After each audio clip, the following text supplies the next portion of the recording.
श्री कृष्ण कहते हैं कि दुनिया से क्या लेना है और दुनिया को क्या देना है। कोई ना किसी को कुछ दे पाया है और ना कोई किसी से कुछ ले पाया है। अतः दुनिया को छोड़ो और एक बात को गांठ बांध लो कि ये दुनिया किसी को जीने नहीं देती। सीधे चलने वाले को कहती है कि सीधे क्यों चल रहे हो, और टेढ़े चलने वाले को कहती है कि तुम सीधे क्यों नहीं चलते हो।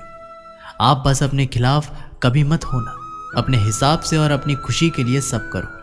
प्रेम को मन में बसा लो, फिर देखना आपको अपनी आत्मा की आवाज़ सुनाई देने लगेगी। देखिए, अगर मुझे प्रतीत होता है कि मैं सही हूँ तो फिर चाहे पूरी दुनिया ही क्यों, स्वयं मेरे इष्ट भी आकर बोले कि ना करो, तो मैं उनसे भी लड़ जाऊँगा कि क्यों ना करो जब मैं सही हूँ। लेकिन अगर मुझे पता है कि मैं गलत हूँ तो मैं एक छोटे से बच्चे से भी डांट सुनने के लिए तैयार हूँ। और अक्सर हम दुनिया से हटकर कुछ करने लगते हैं तो दुनिया का आपके खिलाफ होना कोई बड़ी बात नहीं है। अगर आप सही हो तो डटे रहिए। जो आज आपकी बुराइयां कर रहे हैं कल वही आपके गुणगान गाएंगे और दूसरों को आपकी सफलता के किस्से सुनाते नहीं थकेंगे। जब सारी दुनिया आपके खिलाफ होने लगे, आपको तब भी वही करना चाहिए जो आपका दिल कहता है और जो आपके परिवार और आपके लिए सही हो। आपको काम करते ही रहना चाहिए। एक समय ऐसा आता है कि दुनिया भी आपके साथ ही चलने लगती है। पहले दुनिया उसका विरोध करेगी, बाद में उसका समर्थन भी करने लगती है। आप जो भी करते हैं इस बात पर ध्यान रखिए कि वह आपके और आपके परिवार के लिए हो सके तो समाज के लिए भी सही हो।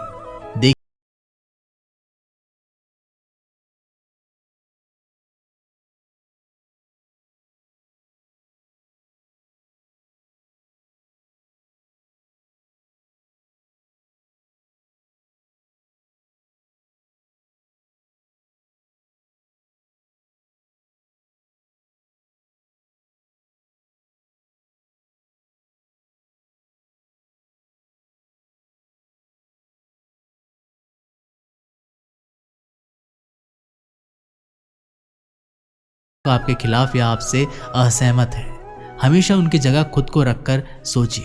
अगर आप उनकी जगह होते तो आप क्या सोचते और क्यों।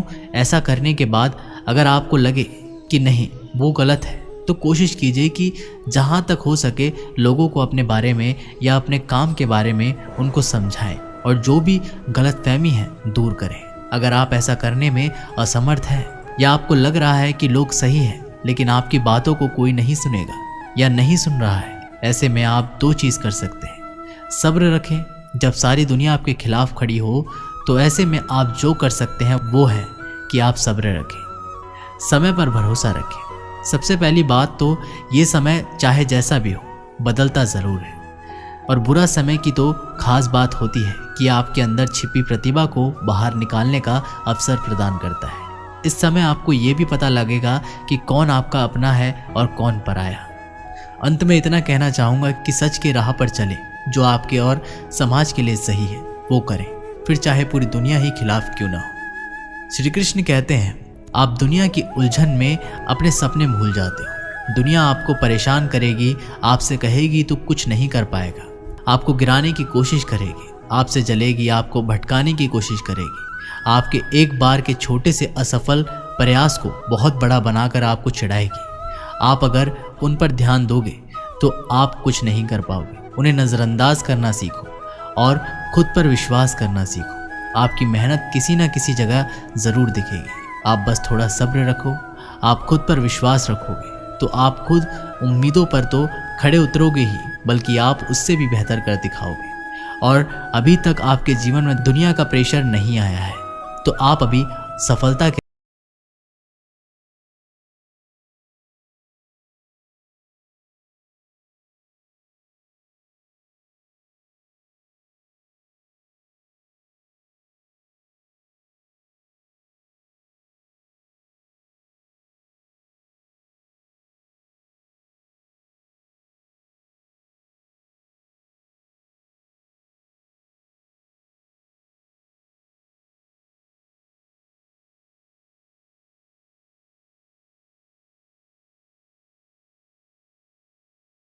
नहीं होगी। आप कहीं से भी कुछ भी चीज़ को सीखें तो आप उसे एक बार अपना कर ज़रूर देखो। ज़्यादा नहीं, सिर्फ 10 दिन तक करो। लाखों विद्यार्थी की यही बुरी चीज़ है कि उन्हें ज्ञान फालतू का लगता है, और कुछ लोगों को अच्छा लगता है तो उन्हें अपनापन नहीं है। विद्यार्थी को सफलता के रास्ते पर दिन प्रतिदिन कुछ नया करते रहना बहुत ज़रूरी है, और धीरे धीरे खुद को बदलना ज़रूरी है। पर बहुत लोग इसे नज़रअंदाज करते हैं और एक समय के बाद सपनों की भूल के इसी ज़िंदगी में उलझ जाते हैं। कोई भी व्यक्ति आपका सहयोग तब करेगा जब आपके पास कुछ लेने के लिए है। इसलिए जो पूरी दुनिया आपके खिलाफ हो जाए तो ये ऐसा वक्त है जहां आपको अपनी कमजोरियों को हटाने का अवसर है। दूसरी दृष्टिकोण में आपको अकेले चलने का एक अवसर भी प्राप्त होता है, जिसमें आप स्वयं आत्मनिर्भर बनकर अकेले लक्ष्य की ओर चलने का प्रयास करते हैं। और जब आप सफल हो जाते हैं तो आपके साथ पूरा संगठन और कायनात आपके सामने होगा। आप भविष्य में एक चमत्कार से अत्यधिक सफल हो जाते हैं। आप अपने देश में एक सुपरस्टार, एक रोल मॉडल बन जाते हैं। हर जगह आपके बारे में चर्चा है, लोग आपको जानना चाहते हैं। लेकिन जब आप अपनी आत्मकथा लिखने बैठते हैं तो आप समझ जाते हैं कि आपने ऐसा कुछ नहीं किया है जिससे आपको सफलता मिले। आप समझते हैं कि आपको ये सफलता सिर्फ एक संयोग से मिली है।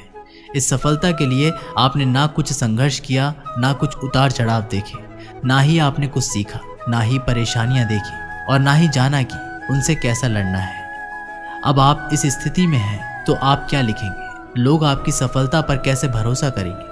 वे आपसे कैसे प्रेरित होंगे? क्या आप चाहते हैं कि दूसरे केवल सपने देखें और काम करना बंद कर दें? अपनी सफलता के लिए कुछ चमत्कार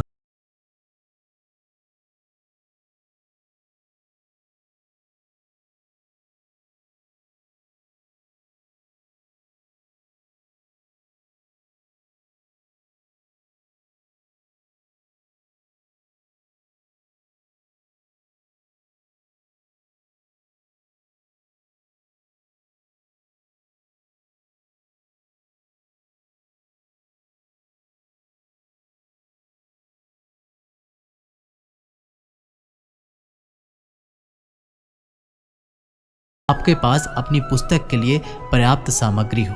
इसलिए यदि आप महसूस कर रहे हैं कि सब कुछ आपके खिलाफ हो रहा है तो इस पल में भगवान का धन्यवाद करें, क्योंकि वह आपको अपनी आत्मकथा के लिए प्रेरित सामग्री दे रहा है।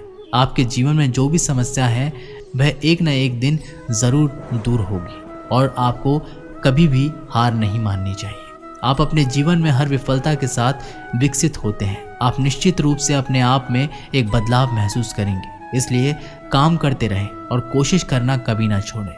आप निश्चय रूप से सफल होंगे। काशी में एक संत रहते थे। उनके आश्रम में कई शिष्य अध्ययन करते थे। कुछ शिष्य की इच्छा पूरी होने पर एक दिन संत ने उन्हें बुलाकर कहा कि अब तुम लोगों को समाज के कठोर नियमों का पालन करते हुए विनम्रता से समाज की सेवा करनी होगी। तो एक शिष्य ने कहा कि गुरुदेव, हर समय विनम्रता से काम नहीं चलता, और संत समझ गए कि अभी भी उसमें अभिमान मौजूद है। थोड़ी देर के बाद मौन रहने के बाद उन्होंने कहा, जरा मेरे मुंह के अंदर ध्यान से देखकर बताओ कि कितने दांत रह गए। बारी बारी से सभी शिष्यों ने संत का मुंह देखा और एक साथ बोले कि आपके सभी दांत टूट चुके हैं। तो संत ने कहा कि जीभ है या नहीं? तो शिष्य ने समझा कि गुरुजी मजाक कर रहे हैं और बोले, उसे देखने की जरूरत नहीं, जीभ अंत तक साथ रहती है। उसने कहा, यह बहुत अजीब बात है कि जीभ जन्म से मृत्यु तक साथ रहती है और दांत जो बाद में आते हैं और वह पहले ही छोड़ जाते हैं, जबकि उनको बाद में जाना चाहिए। आखिर ऐसा क्यों होता है? संत ने कहा कि नहीं भगत, इसका जवाब इतना भी आसान नहीं है जितना तुम समझ रहे हो। जीभ इसलिए साथ नहीं छोड़ती क्योंकि उसमें लोच है, वह विनम्र होकर अंदर पड़ी रहती है।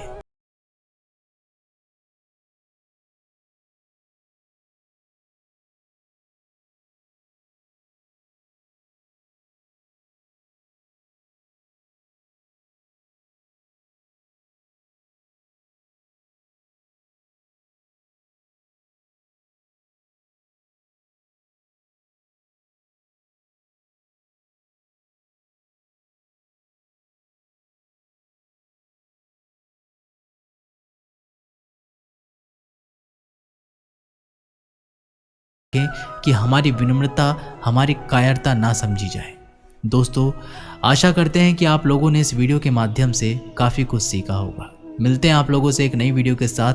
तब तक के लिए बहुत बहुत धन्यवाद। जय श्री कृष्ण।